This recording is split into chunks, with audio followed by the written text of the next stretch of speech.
Hi சமைக்கலாமா வாங்க வாழைத்தண்டு சட்னி தாங்க பண்ண போகிறோம். செம்ம டேஸ்ட்டாக சூப்பராக இருக்குங்க. நம்ம கார்டன்லேருந்து வாழைத்தண்டு அறுவடை பண்ணியிருக்கோங்க. அதை ரவுண்டாக கட் பண்ணி உள்ள நாரெல்லாம் இருக்கும் இல்லையா, அதை எடுத்துட்டு பொடி பொடியாக கட் பண்ணி வச்சுக்கலாங்க. தேவையான வெங்காயம் தக்காளி பூண்டெல்லாம் கட் பண்ணி வச்சுக்கலாம். இப்போ ஒரு கடாய் வச்சுட்டு 1 ஸ்பூன் எண்ணெய் சேர்த்துக்கலாம். 1 ஸ்பூன் உளுத்தம் பருப்புங்க, 1 ஸ்பூன் கடலை பருப்புங்க, அதுக்கப்புறம் ஒரு 1/2 ஸ்பூன் ஜீரகம் சேர்த்துக்கலாங்க. ஒரு 3 வரமிளகாய் சேர்த்துக்கலாங்க. எல்லாம் பொன்னிறமாக வதங்கினோடனே ஒரு 5-6 பல் பூண்டு சேர்த்துக்கலாம். அதுக்கப்புறம் ஒரு கைப்பிடி சின்ன வெங்காயம் சேர்த்துக்கலாங்க. எல்லாம் நல்லா வதங்கினதுக்கப்புறம் நம்ம பொடியாக கட் பண்ணி வச்சுருக்கோம் இல்லையா வாழைத்தண்டு, அதையும் உள்ளே சேர்த்து நல்லா வதக்கிக்கணுங்க. உப்பு தேவையான அளவு சேர்த்துக்கலாங்க. பச்சை வாசனை போனதுக்கப்புறம் தக்காளி 2 பொடியாக கட் பண்ணி உள்ளே சேர்த்து நல்லா வதக்கிக்கலாங்க.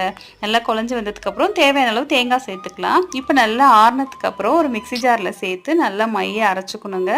ரொம்ப டேஸ்ட்டாக சூப்பராக இருக்குங்க. ஒரு ஹெல்த்தியான சட்னிங்க. ரைஸு டிஃபன் எல்லாத்துக்கும் அல்டிமேட்டாக இருக்கும். கண்டிப்பாக ட்ரை பண்ணி பாருங்கள். தேங்க்ஸ் ஃபார் வாட்சிங். பாய்.